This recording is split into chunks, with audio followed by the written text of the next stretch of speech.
පුතා ඉලෙක්ට්‍රෝන එක මධ්‍යක ප්ලාවිත ප්‍රවේගය කියන එක අපේ සිලබස් එකේ මේ සිලබස් එක අහුවෙන තැන් දෙක විතරයි. අනිත් එක දිනේ චුම්බක ක්ෂේත්‍ර පාඩමේදී දැනට ඔයගොල්ලෝ දන්නේ අයිස්වන වාණී කියලා අපි සාමාන්‍යයෙන් කියලා ඒ සූත්‍රය තමයි දන්නේ. තව එකක් තියෙනවා සිලබස් එකේ හැබැයි පස්සේ. දැන් ඒතර අයිස්වන වාණීට දාන්න ගියාම අයි අවුලක් නැහැ ඇම්පියර් 10යි හරස්කඩ අවුලකුත් නැහැ. ඉලෙක්ට්‍රෝනික ආරෝපණය අවුලකුත් නැහැ. සිවල n කියන එක නම් නොදන්න ප්‍රශ්නයක් තියෙනවා මේ බලන්න. අයිස්වන වාණී කියන සූත්‍රේ දාන්න නම් සිම්බල් n දන්නේ නැති ප්‍රශ්නයක් තියෙනවා. මොකක්ද සිම්බල් n කියන්නේ? නිදහස් ඉලෙක්ට්‍රෝන ඝනත්වය. වෙන විදිහට කියනවා නම් පුතේ ඝන මීටර එකක තියෙන නිදහස් ඉලෙක්ට්‍රෝන ගණන. ඝන මීටරයක තියෙන නිදහස් ඉලෙක්ට්‍රෝන ගණන. හරි? දැන් කොහොමද පුතේ අපි ඒක හොයාගන්න? ඒක තමයි දීලා දෙන්නේ. තඹල ඝනත්වයේ ඝන සෙන්ටිමීටර ග්‍රෑම් 8.92යි කියන්නේ. ඒ කියන්නේ පුතේ ඝන මීටරයක් ගත්තොත් කිලෝග්‍රෑම් 8920යි. ඝනත්වයේ ඝන මීටරයට කිලෝග්‍රෑම් 8920යි. පරමාණුක ස්කන්ධයේ පුතා ඒක 63.5 කියන එක අපිට ගම්මිය වෙන්නේ මොකද්ද? මවුල එකක්. ග්‍රෑම් 63.5යි. ඊළඟ ආයතනය තමයි මොකද? අවගාඩ්‍රෝ නියතය. හරි. මේ බලන්න මෙහෙම කරන්න පුළුවන් නේද අපිට? දැන් අපිට ඝන මීටරයක තියෙන නිදහස් ඉලෙක්ට්‍රෝන ගාණය ඕනේ පුතේ. ප්‍රශ්න පටන් ගද්දි කියන එක තම පරමාණුවකින් එක ඉලෙක්ට්‍රෝනයක් නිදහස් කියලා. හරිද?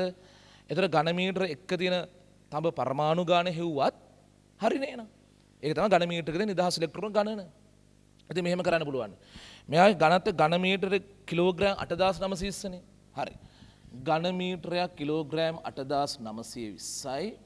හරි.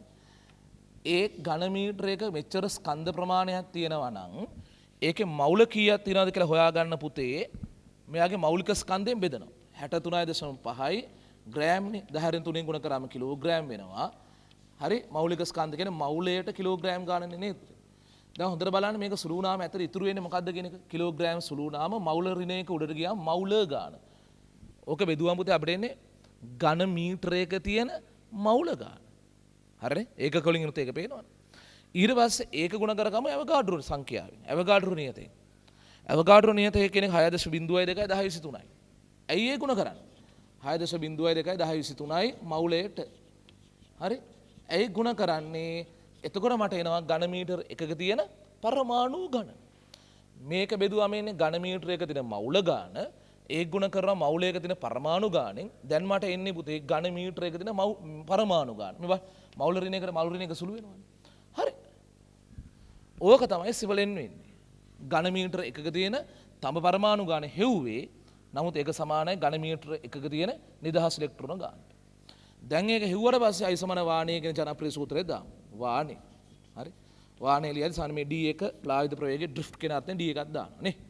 ධාරාව 10යි ප්ලාවිත ප්‍රවේගය අහන්නේ. හරස්කර වර්ගඵලය දීලා දිනවා අපි පුතේ වර්ග මිලිමීටර කීයද 3 කියලා. 3 ගුණ කිරීම වර්ග මිලිමීටර 10 ඍණ 6 ගුණ කිරීම එන්න අකුර පුතේ මෙන්න මෙතන සුළු කරලා ගන්නා වූ උත්තරේ මෙතන දා.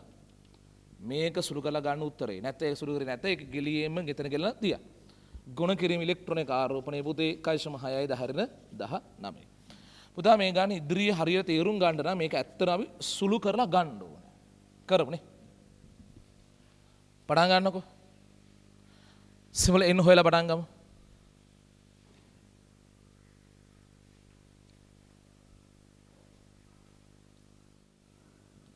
පුතේ ඝන මීටර එකක කිලෝග්‍රෑම් 8920යි එක බෙදුවා මවුලයක තියෙන කිලෝග්‍රෑම් ගාණෙන් අනේ පුතේ කිලෝග්‍රෑම් කැපුණම ඝන මීටරයක තියෙන මවුල ගාණ කියලා එනවා පුතේ ඒක මවුලයක තියෙන පරමාණු ගාණෙන් ගුණ කරාම එනවා ඝන මීටර එකක තියෙන තම පරමාණු ගාණ වාසනාවට එක තම පරමාණුක එක ඉලෙක්ට්‍රෝනයි නිදහස් එහෙනම් ඝන මීටරයක තියෙන නිදහස් ඉලෙක්ට්‍රෝන ගාණ කියන්නේත් ඔය ගාණම තමයි හරි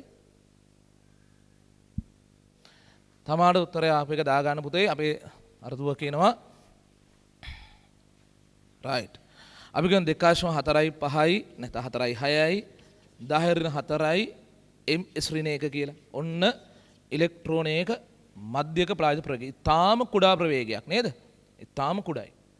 රයිට්. මිලිමීටරයක්වත් යන්නේ නැහැ නෝ ඒකේ ඉදිරියට මේක 10 ඍණ 4 නේ තියෙන්නේ. දෙවෙනි කොටසට යන්න. එනයින් ඉලෙක්ට්‍රෝනයට කම්බිය දෙකේ මීටර එක දුරක් යාමන ගතන කාලය. එනයින් පුතා එනයින් හොයන්නලු කම්බිය දෙකේ මීටරයක් යන්න යන කාලය. පුතේ ඉතින් කොහොමත් පොදුවේ කාලයක් ඕන තැනකදී හොයන්න පුළුවන් අපිට. රයිට්? කාලයක් හොයන්න පුළුවන් දුර බෙදීම වේගය දාලා. හරි? දුර බෙදීම වේගය කියලා දාලා හොයන්න. හරි?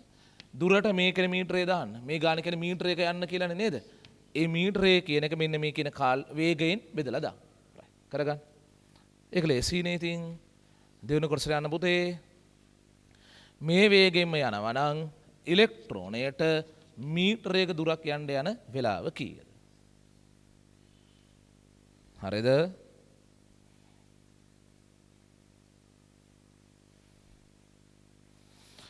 පුතේ කාලය ගන්න උනේ දුර බෙදීම වේගය කියන ක්‍රමයට. දුර බෙදීම වේගය පුතා දුර කියන එක මීටරයක දුර ප්‍රමාණයක්. හොඳේ. ඒ දුර කියන එක පුතේ එක යන වේගයෙන් බෙදලා දාන්න පුතේ ප්ලාවිත ප්‍රවේගය මේ හොයාගත්තු ප්‍රවේගයෙන් බෙදලා දාන්න. බෙදනකොට ඉතින් මේ 10 උඩ රුඩ 10 ධන 4ක් වශයෙන් වෙලා ගියාම පොඩ්ඩක් සුළු කරන් ලේසි වෙනවා ඉතින්. කොහොම හරි ඔයාලට පුතේ මේ වේගය දානකොට යට්ට 10 4ක් සෙට් වුණානේ. ඒක උඩට යද්දි 10 ධන 4 වෙලානේ යන්නේ. එතකොට පුතේ ඔයාට එන්නේ ලොකු උත්තරයක්. තප්පර වලින් කියද්දි පුතේ ලොකු උත්තරයක් එනවා. වැඩි මේ කියන්නේ මහා ලොකු දුරක් නෙමෙයි පුතේ. මීටරයක දුර ප්‍රමාණයක් යාගන්න ලොකු කාලයක්. හරි. තප්පර 4000 ගානක වෙලාවක් නේද ඇවිල්ලා තියෙන්නේ. රයිට්. ඒ කියන්නේ පැයකට වඩා යනවානේ පුතේ. මේක සුළු කරාමින උත්තරේ තප්පර 4000 ගානක් කියන්නේ ඉලෙක්ට්‍රෝන මීටරයේ දුරක් යාගන්න එච්චර වෙලාවක් යන පැයකට වැඩියේ යනවා. තුන්වෙනි කොටස. ඉලෙක්ට්‍රෝනල මධ්‍යක ප්ලාවිත ප්‍රවේගය ඉතා කුඩා අගයක් වුවද ස්විචයක් සංවෘත කළ විගස විදුලි බූලක් දැල්වෙන්නේ කෙසේදයි පහදන්න. අනේ පුතේ මේ කියන විදිහට මීටරයක දුරක් යන පැයක් විතර යනවා නම් අද හවස ගෙදර ගිහිල්ලා රෑ පාඩම් කරද්දී කාමරේ ලයිට් එක පත්තු වෙන්න ඕන නම් අද උදේ එද්දි ස්විච් එක දාලා ඉන්න ඕනේ. එතකොට තමයි පැය ගාණක් තිස්සේ ඉලෙක්ට්‍රෝන ගිහිලා බල්බ් එක පත්තු වෙන්නේ. නේ? දැන් විදුලි බලාගාර වල ඉඳලා එනකොට කොච්චර වෙලා යනවද කියලා හිතපන්කෝ. එතකොට එදා දැන් මේ එනවා ඇත්තේ අවුරුදු දෙකකද කලින් පිටවෙච්ච ඉලෙක්ට්‍රෝන වෙන්න ඇති වෙනවා. නෑ එහෙම නෑ. ස්විච් එක දාපු ගමන් බල්බ් එක දැල්වෙනවා. ඒ කොහොමද එහෙම වෙන්නේ කියලා එහා. පුතේ මෙහෙමයි සීන් එක. බල්බේ දැල්වෙන්න මෙතන තියෙන ඉලෙක්ට්‍රෝනක් බල්බේ ගාවට යනකන් යන්න ඕනේ නෑ. ස්විච් එක දැම්මම ඒ කියන්නේ වීගහව ප්‍රභවයකට සම්බන්ධ කරාම පුතේ මුළු කම්බිය දිගේම විද්‍යුත් ක්ෂේත්‍රය හට ගන්නවා. කම්බිය දිගේ හැමතැනම විද්‍යුත් ක්ෂේත්‍රය හටගෙන හැමතැනම ඉලෙක්ට්‍රෝන ඉන්නවනේ දුවේ. නිදහස් ඉලෙක්ට්‍රෝන කම්බිය දිගේ හැමතැනම ඉන්නවා. ඒ සියල්ලම එකපාරම තමයි ප්ලවනය වෙන්න ගන්නෙ.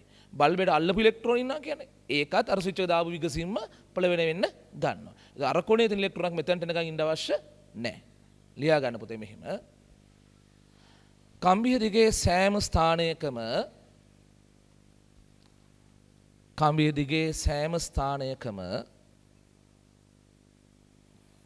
කම්බිය දිගේ සෑම ස්ථානයකම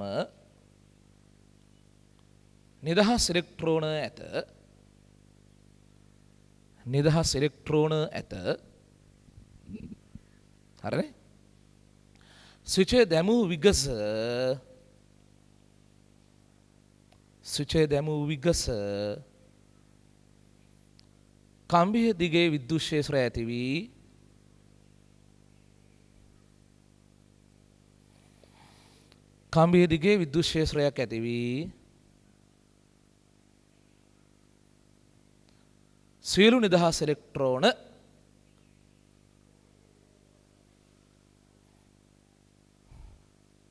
සියලු නිදහස් ඉලෙක්ට්‍රෝන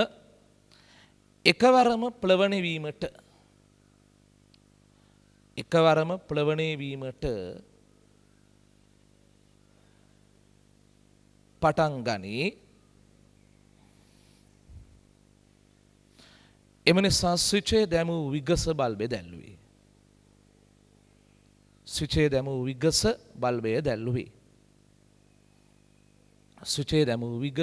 බල්බය දැල්වේ. හොඳයි. දැන් පුතේ යංකෝ හතරවෙනි කොටසට ඉලෙක්ට්‍රෝන පරිපූර්ණ වායු අණු ලෙස හැසිරෙන්නේ යයි සලකා. සෙල් 20 දී ඉලෙක්ට්‍රෝන වල වර්ග මධ්‍යයන් මූල ප්‍රවේග ගණනය කරන්න. සෙල් 20 දී වර්ග මධ්‍යයන් මූල ප්‍රවේග ගණනය කරන්න. බෝල්ස්මාන් නියත දීලා තියෙනවා. කොල්ලනේ මේක පොඩ තාපයත් එක්ක යනවා වගේ නේද? මේ වගේ සීනයක් ගුරුත්වාකර්ෂණ රචනා ගණක සෙට් කරලා තියෙනවා. වායු අණු ගැන කතන්දරයකදී. පුතේ ඉලෙක්ට්‍රෝන වර්ග මධ්‍ය මූල ප්‍රවේගය ළමයි බෝල්ස්මානයේදී දීලා තියෙනවා. මෙහෙම සම්බන්ධයක් අපි කරලා තියෙනවා තාපයේ පාඩමේදී. වායු අණුවක මධ්‍යයනයේ චාලක ශක්තිය තියෙන. වායු අණුවක මධ්‍යයනයේ චාලක ශක්තිය ලියන්න පුළුවන් එක්කෝ භාගයයි MVRMS වල වර්ගය කියලා. හුඟක් වෙලාවට C වර්ග බා තමයි පාවිච්චි කරන්නේ වර්ග මධ්‍යන මූල ප්‍රවේගයට. මං කැමති සංකේතය මේකට. හරි? හැබැයි තව ක්‍රමයක ලියන්න පුළුවන් 2න් 3යි KT කියලා. දැන් කිය අමතකයි කියලා. රයිට්. ඉතින් බලන්න දෙකේ ඉලක්කන්නේ කැපුරාට පස්සේ සිම්බල් M කියන එක කෙනා ඕනි පුතේ ඔය ගාන හදන්න. හරි? බෝල්ස්මාන් නියතේ හරි අවුලක් නැහැ.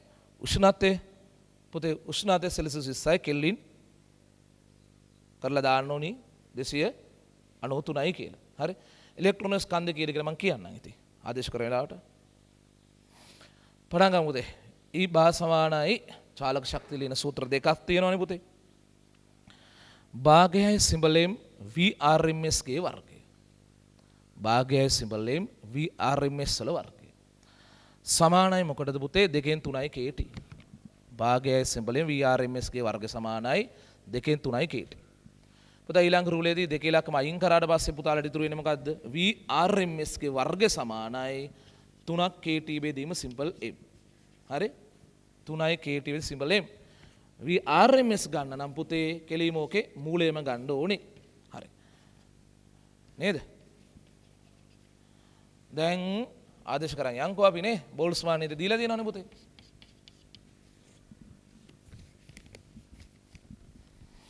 තුන ගුණ කිරීම බෝල්ස්මාන් නියත 1.3යි 8යි 10 23යි. right 1.3යි 8යි 10 23යි. එයාගේ ඒකකේ කියනවා නැතිනම් කිලෝ කෙල්විනියට චූල් කියලා එන්නේ. උෂ්ණත්වය දුවේ සෙල්සියස් නේ 20 කියන්නේ. කෙල්වින් 293. සෙල්සියස් 20 කියන්නේ කෙල්වින් 293. බෙදන්න ඕනේ කාගෙන්ද පුතේ ඉලෙක්ට්‍රෝනයක ස්කන්ධය. මෙහෙමයි ඉලෙක්ට්‍රෝන ස්කන්ධය හරියට වඩා නිවැරදි කියනවා 9.1. දැනට 9 කියලා කියමු. 9 ගුණ කිරීම 10 කිලෝග්‍රෑම්. හොඳයි. right. ඒක හැබැයි ඒක දාගත්තා කියලා මහ ලොකු වාසියක් නැති ඒ වගේ නේද? 9 දාගත්තා කියලා. කොහොමද ඉතින් 1.3යි 8 293යි වර්ගමූල හොයන්න බැයි ඔයාලා.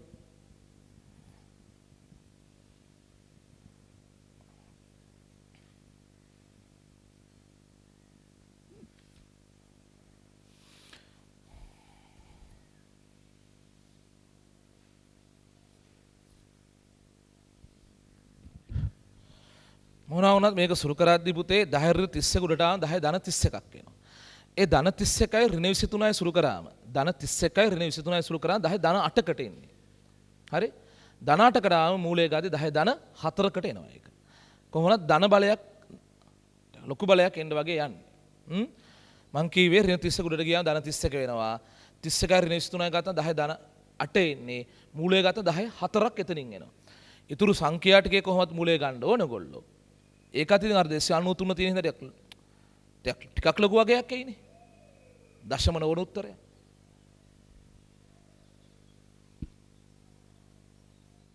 යම් දුරක සුළු කරපු දුවෙක් කියන්න පුතේ 10 පස්වෙනි බලේ සෙට් වෙනවද? අර 1.1 ගානකොත් සෙට් වෙනවද? දුර කියද 1.14. දුව කියන දුවට ආව සුළු කරාම ආපු උත්තර 1.14 කියලා. 10 පස්වෙනි බලයකුත් එක්කලා. 1.14 10 පස්වෙනි බලයේ මිශ්‍රණ 1. right පුතේ 1.14යි 10 5යි.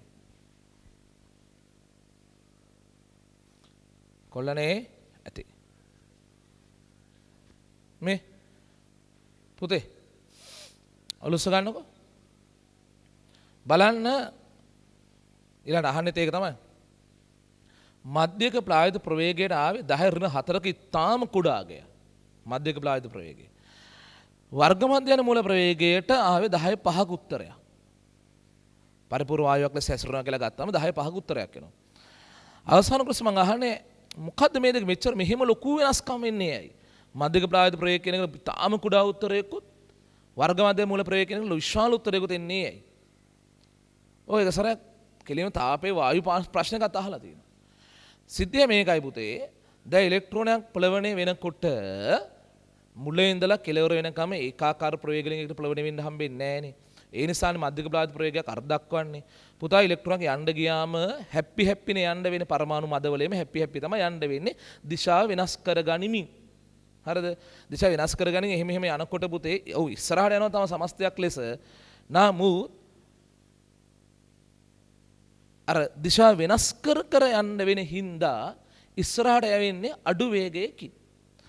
නමුත් ගැටුම් දෙකක් අතරතුරදී ගැටුම් එක කෙනෙක්ගේ හැප්පිලා ඊළඟ එක්කෙනා ගිහලා හැප්පෙනකන් යන ටික ලොකු ප්‍රවේගයකින් යනවා. එක්කෙනෙක්ගේ හැප්පිලා ඊළඟ කෙනා හැප්පෙනකන් දක්වා යන ටික ලොකු ප්‍රවේගයකින් යනවා. ඒ යන ප්‍රවේගය තමයි මේකෙන් එන්නේ. ගැටුම් දෙකක් අතරතුර ගමන් කරන ප්‍රවේගය ලැබෙනවා වර්ග මධ්‍යයන මූල ප්‍රවේගයෙන්. ඒක විශ්වාලගයක් වෙන්න පුළුවනි. නමුත් ගැටුමට ලක් වෙමින් සමස්තයක් ලෙස ඉස්සරහට යන එක ගත්තාම ඉස්සරහට යවෙන්නේ අඩු වේගයකින්. ඒක තමයි ප්ලාවිත ප්‍රවේගයෙන් එන්නේ. නිකන් හිතන්න ෆුට්බෝලයක් තියාගෙන ඔලු ග්‍රවුන්ඩ් එක සෙල්ලම් කරනවා. මේ එහෙට මෙහෙට ගගා ඉන්නවා. එක්කෙනෙක්ගෙන් ඊළඟ එක්කෙනා දක්වා ගහනකොට ඒ ටික ෆුට්බෝලේ යන්නේ ලොකු ප්‍රවේගයකින්. නේ? ලොකු ප්‍රවේගයෙන් ඒ ටික ෆුට්බෝලේ යනවා. ඒ වගේ තමයි මේකෙන් ලැබෙන්නේ. ගැටුම් දෙකක් අතරතුර ගමන් කරන ප්‍රවේගය. ඒ වුණාට ඔයගොල්ලෝ පැය දෙකක් විතර සෙල්ලම් කරා කියනකො පැය දෙකක් විතර සෙල්ලම් කරත් අන්තිමට ওই පිට්ටනිය අස්ස වෙන බෝලේ තියෙන්නේ. පසාවට ඔයගොල්ලෝ සෙල්ලම් කරන ගාදී මේ හරිය බෝලේ තියලා පටන් ගන්න ඇති. ඉවර වෙනකොට අන්න හරිය විතර තමයි නතර වෙන්නේ. පැය දෙකම ගිහිලා තියෙන මෙතනින් අතන විතර එච්චරයි.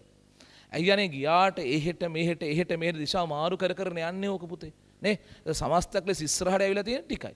නිකන් හිතන ඔයගොල්ලෝ පිට්ටනිය ගහන්න නැතුව එක කෙලින් පාරක් තියෙන පාර එක දිගට ගග ගිනිච්චනම් ওই බෝලේ.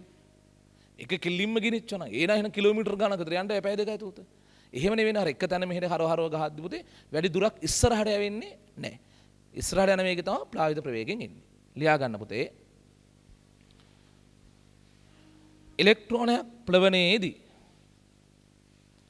ඉලෙක්ට්‍රෝනයක් ප්ලවනයේදී විශාල ගැටුම් සංඛ්‍යාවකට මුහුණ දෙමින්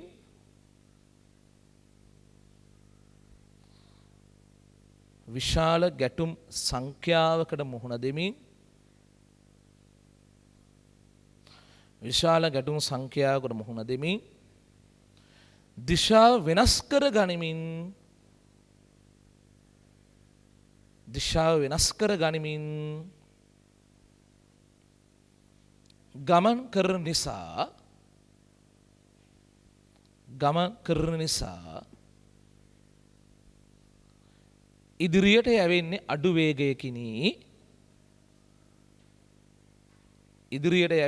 අඩු වේගයකිනි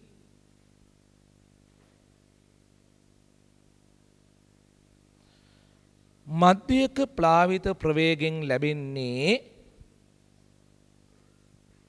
පුතේ අතන අඩු වේගයකින් කියනකොට ප්‍රවේගයෙන් කිව්වනම් හොඳයි. මධ්‍යක ප්ලාවිත ප්‍රවේගයෙන් ලැබෙන්නේ එසේ ඉදිරියට යන ප්‍රවේගයකි. එසේ එම ප්‍රවේගය කිව්වත් ඇති නේද? එම ප්‍රවේගයයි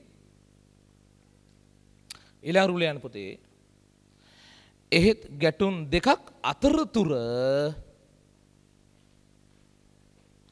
එහෙත් ගැටුම් දෙකක් අතරතුර ඉලෙක්ට්‍රෝනයක් විශාල